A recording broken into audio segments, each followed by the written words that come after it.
Le Journal de la Ville, le premier magazine de l'information provinciale.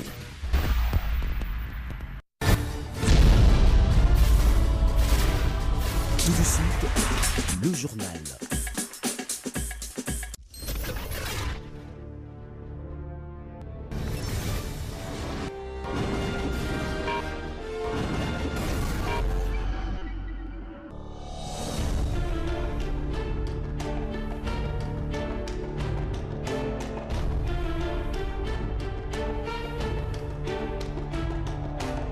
Merci d'être avec nous, mesdames et messieurs. Bienvenue à cette grande édition du Journal de la Ville dont voici l'essentiel de l'actualité. La Commission électorale nationale indépendante rejette les sanctions des États-Unis d'Amérique contre le président et vice-président de cette institution.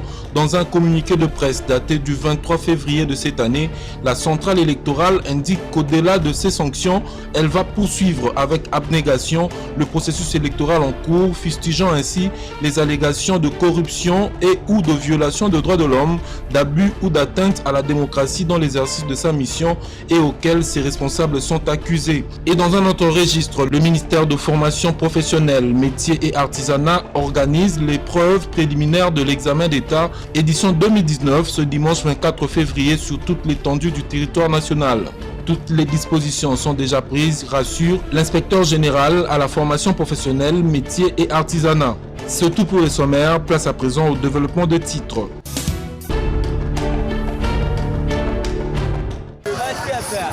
Le fonds d'assainissement de Kinshasa, FONAC, en sigle, a été à l'œuvre ce samedi 23 février en collaboration avec les agents de la salubrité du marché central de Kinshasa pour évacuer les immondices sur les avenues Rakadingi dans son croisement Bokassa et Itaga-Bokassa. C'était en présence de l'administrateur du marché central, Bopili. Vous savez, le marché central produit 70 mètres cubes des immondices chaque jour. Et les dépotoirs que vous avez vus sur Bokassa là, ce n'est pas seulement le marché central qui utilise ça. Il y a 4 marchés. Et les 4 marchés qui utilisent ça. Comprenez que pendant 4 jours, du fait qu'on n'a pas enlevé, on ne peut qu'avoir de telles quantités des immondices. Mais il y a aussi un problème technique qui s'est posé. Il y a un problème de pelle chargeuse. Le mardi, la pelle chargeuse en panne et le jeudi il y a une pluie diluvienne. Comprenez qu'on ne savait pas aller prendre les immondices ici et jeter ça à la décharge finale. C'est ce qui a causé un peu de cet tort-là. Les engins de la régie d'assainissement Raskin ont été d'une grande importance pour de faire ces montagnes d'immondices à la satisfaction des Quinoises et Quinois. Les vendeuses et vendeurs de ces 10 marchés ont saisi cette occasion pour proposer des pistes de solutions afin de ne plus revivre cette insalubrité.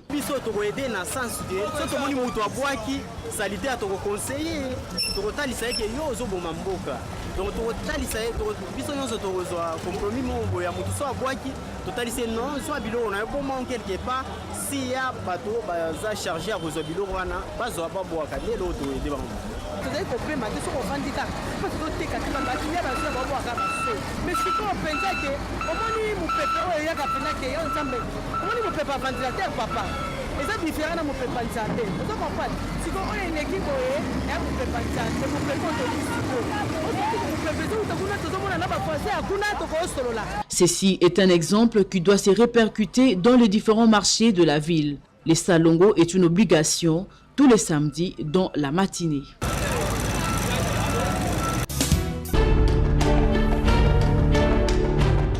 Merci. Son Excellence. Corneille Nanga, Yobelo et Norbert Basengezi Kantintima, respectivement président et vice-président de la Commission électorale nationale indépendante CENI, sont interdits d'entrer aux États-Unis d'Amérique. Cette décision a été annoncée par les autorités américaines le vendredi 22 février. Marcelin Mukolo Basengezi, conseiller du président de la CENI, Obamina Kunjalanjoko, ancien président de l'Assemblée nationale, et Benoît Luamba Bindu, président de la Cour constitutionnelle de la RDC, sont également concernés par cette décision. Les autorités américaines évoquent leur implication dans une corruption importante, des violations de droits de l'homme, des abus ou atteintes à la démocratie. Ces personnes et les membres de leur famille ne peuvent entrer aux États-Unis, car, selon le communiqué, ils se sont enrichis par la corruption ou ont dirigé ou supervisé des actes de violence à l'encontre de personnes qui exercent leur droit de réunion pacifique ou leur liberté d'expression. Ils agissaient en toute impunité aux dépens du peuple congolais et faisaient preuve d'un mépris flagrant pour les principes démocratiques et le droit de l'homme, précise un communiqué du département des États-Unis.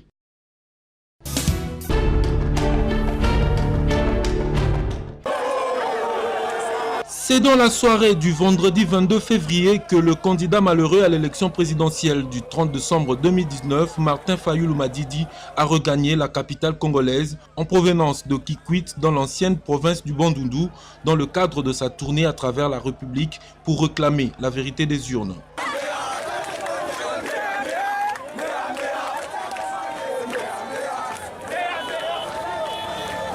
Chemin faisant, le cortège du numéro 4 à la dernière présidentielle s'est vu être ovationné par une foule acquise à sa cause. De nombreux militants et militantes de la Mouka, cette plateforme électorale qui a soutenu sa candidature lors des scrutins, ont pris d'assaut les grandes artères de la partie est de Kinshasa pour saluer son retour.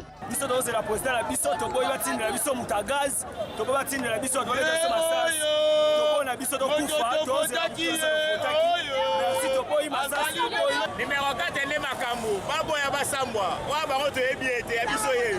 Signe la lumière, Martin Fayulu la Tara Pembe, dans la Pembe, on a Yango la lumière. Après l'étape de Beni, Butembo, Goma et Kwilu, Martin Fayulu est attendu à Matadi dans le Congo central ce dimanche 24 février 2019, à en croire certaines sources, toujours dans le cadre de sa tournée provinciale, protestant les résultats proclamés par la CENI et confirmés par la Cour constitutionnelle. Le candidat malheureux poursuit son périple à travers le pays au moment où le navire La Mouka chevauche et s'évite de ses membres, en l'occurrence le Baba du Katanga Kyungwa Kumwanza et le député national Christophe Lutundula qui n'ont pas tardé à travers leur dernière déclaration de se dissocier de cette structure.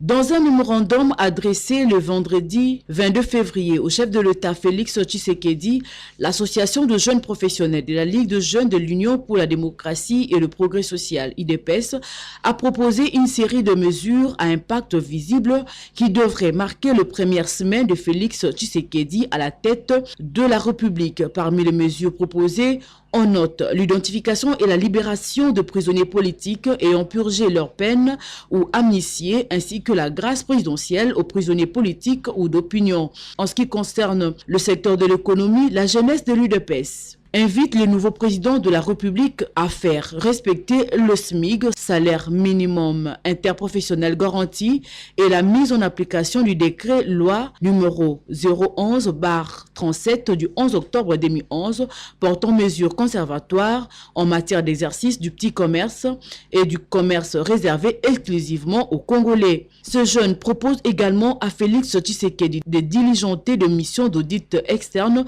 pour les entreprises publiques et assurer le suivi des recommandations de missions antérieures, la redynamisation de l'inspection générale des finances en vue de renforcer le contrôle de la gestion de provinces et entités territoriales décentralisées. La jeunesse de l'UDPS propose également la mise en place d'un calendrier méthodique et minutieux des rapatriements et enterrements de corps des figures marquantes de l'histoire du pays, à l'instar de Moïse Tshombe, Joseph Désiré Mobutu, Patrice Emery Lumumba, Joseph Kasavubu, Monseigneur Kataliko et Mamadou Ndala.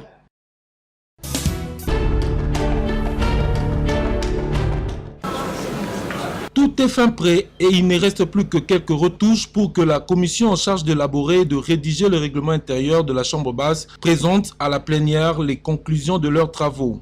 À en croire le membre de cette commission, les choses se sont très bien déroulées, pas trop de gymnastique à faire, d'autant plus qu'il fallait s'inspirer de l'ancien règlement intérieur. Nous sommes membres effectivement de la commission chargée d'élaborer le règlement intérieur de l'Assemblée. Les travaux se sont bien déroulés. Nous avons débattu d'un certain nombre de dispositions qu'il fallait adopter. Il y a plus de 250 dispositions, articles qu'il fallait adopter. et nous les avons adoptés évidemment moyennant amendement. Nous avons travaillé d'arrache-pied parce que la plénière nous avait donné que 7 jours pour adopter en commission spéciale ces projets du règlement d'ordre intérieur. Aujourd'hui, nous avons adopté le texte dans son ensemble et on a laissé au bureau et à l'administration d'intégrer quelques éléments qu'il fallait intégrer après l'adoption. Selon certaines indiscrétions, la commission s'est également penchée sur des cas de retrait de signature et de mentions incidentielles qui surplombent celles de défiance ou de censure, une situation qui a fortement divisé les élus lors de la législature passée. La commission a traité de toutes les questions qui se sont posées par rapport au passé, mais aussi intégrer les perspectives d'avenir de l'amélioration qualitative du travail parlementaire. Mais comme je peux vous le dire, la primeur de ces travaux est réservée à la plénière via le bureau, parce que nous sommes une commission technique et la commission technique travaille à huis clos, donc ces huis clos ne peut être levé que par le bureau.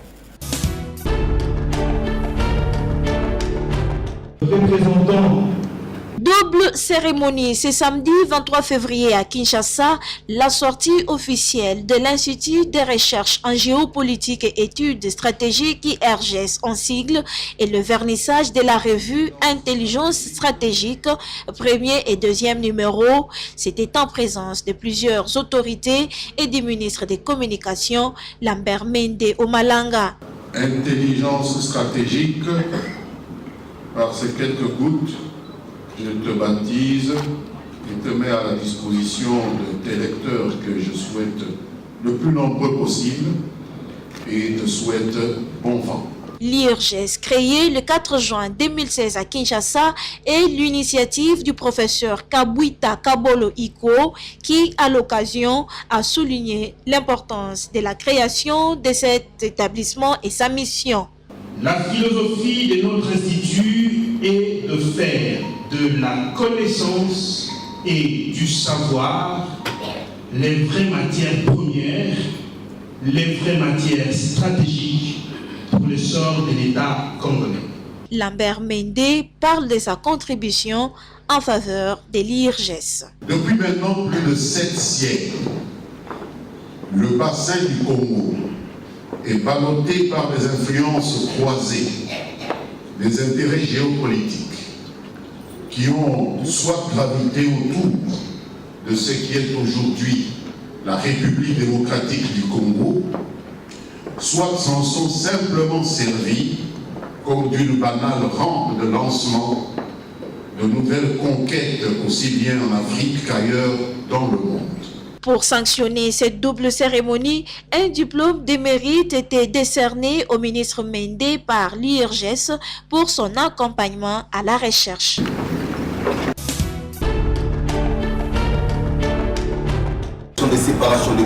L'Église du Christ au Congo fustige avec la dernière énergie les actes de tribalisme et les propos haineux qui prennent de plus en plus d'ampleur au lendemain des élections présidentielles et législatives.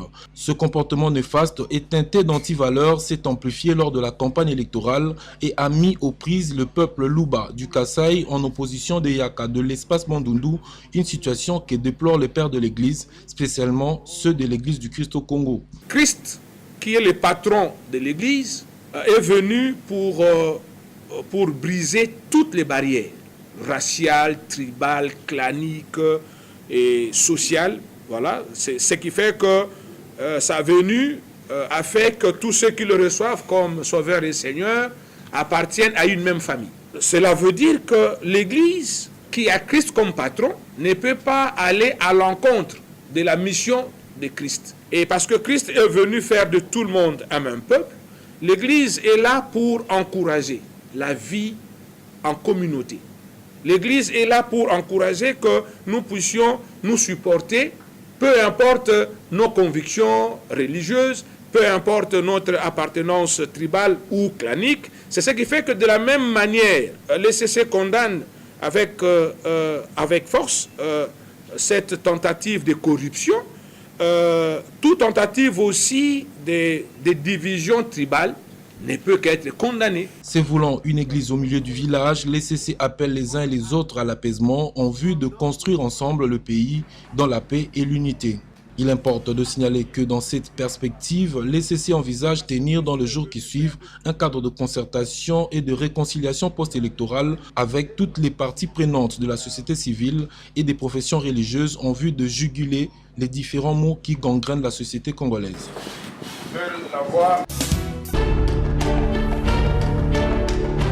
Autre volet de votre question. L'inspection générale du ministère de la formation professionnelle, métiers et artisanat organise l'épreuve préliminaire de l'examen d'État édition 2019 ce dimanche 24 février sur toute l'étendue de la République. Mais pour l'Association nationale de parents d'élèves et d'étudiants ANAPECO, on ne peut pas organiser 2 examens d'État dans un pays. Ceci est contre la loi, précise David Steve Diatezoa. C'est nous qui finançons l'examen d'État. Et nous n'allons pas permettre qu'on vienne prendre l'argent 2 fois dans les écoles parce qu'il y a l'examen d'État qui sera organisé par l'EPSP et l'examen d'État qui sera organisé par l'autre ministère là, qui n'a pas qualité. Alors, c'est à notre corps défendant et pour protéger les parents, nous sommes obligés de nous interférer et d'éclairer les uns et les autres. Une position réfutée par l'inspecteur général du ministère de la FPMA, Emmanuel Madilamba Yamba, qui recadre les choses. Je vous confirme que ce dimanche, le 24 février 2019, le ministère de la formation professionnelle va respecter son calendrier scolaire. Nous avons en gestion les écoles techniques et professionnelles. Comment voulez-vous que nous qui organisons le système, que nous puissions céder aux autres l'évaluation? C'est pas possible. Le chef d'État décide d'une réforme, des individus comme l'ANAPECO se mettent sur ce chemin pour empêcher. Cependant, Emmanuel Madilamba Yamba lance l'appel à tous les autodidactes d'être dans des centres d'examen ce dimanche 24 février, car toutes les dispositions ont été prises. Le ministre de la formation professionnelle, métiers et artisanat sera présent. C'est lui qui va lancer les épreuves à 9h. C'est une affaire à suivre.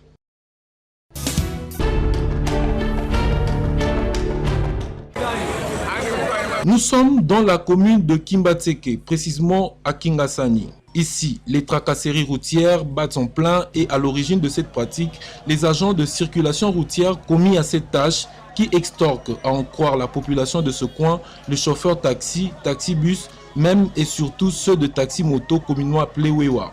Après le déroulement d'un cas similaire en présence de nos reporters et malgré l'intervention du président du parking de cette partie de la capitale, les véritables bourreaux de conducteurs de transport en public se sont livrés à leur forfait, une situation qui inquiète davantage les habitants environnants. tomoni baourlage bakoti a na parking bazwi moto ya moto bakei na ye so ntango président ya moto azokende président ya biso ya baparking ntango azokende mpona aintervenir ayeba eloko nini bakangeli moto mbala moko ale bakangi ntina ye pa bapeser batrakaseri eleki tro awa na bapeser bazoderange biso sikoe félix azomona président azomona te makambo ya boye tolingi te bamakambo wana esalema awa tolingi kimia ezala. Notons que cette pratique de tracasserie se vit dans plusieurs milieux de la ville de Kinshasa. Outre cet aspect de choses, ce sont les arrestations arbitraires ainsi que des infractions imaginaires auxquelles sont très souvent victimes le conducteur de taxi, lesquels espèrent voir les choses changer, surtout en cette période caractérisée par l'ère du changement.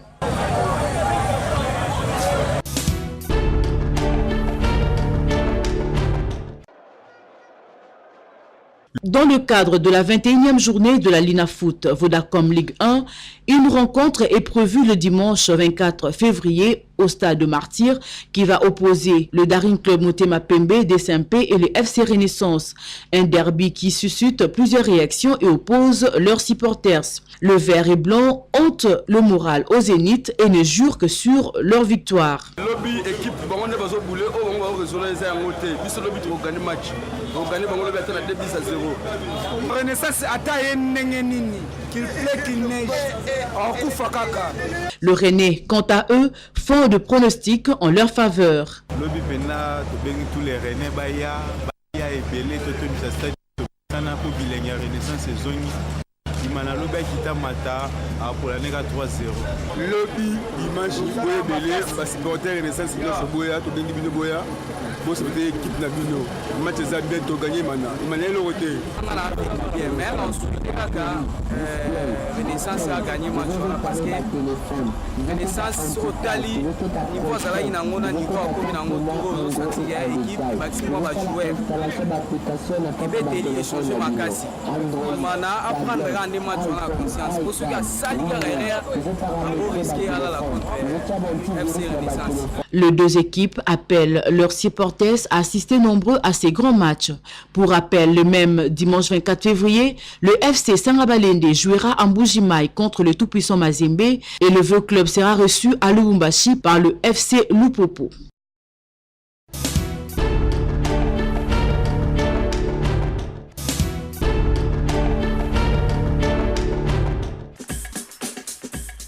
Et voilà, c'est par ici que se referme cette session d'information. Merci de l'avoir suivi. Excellent week-end à toutes et à tous.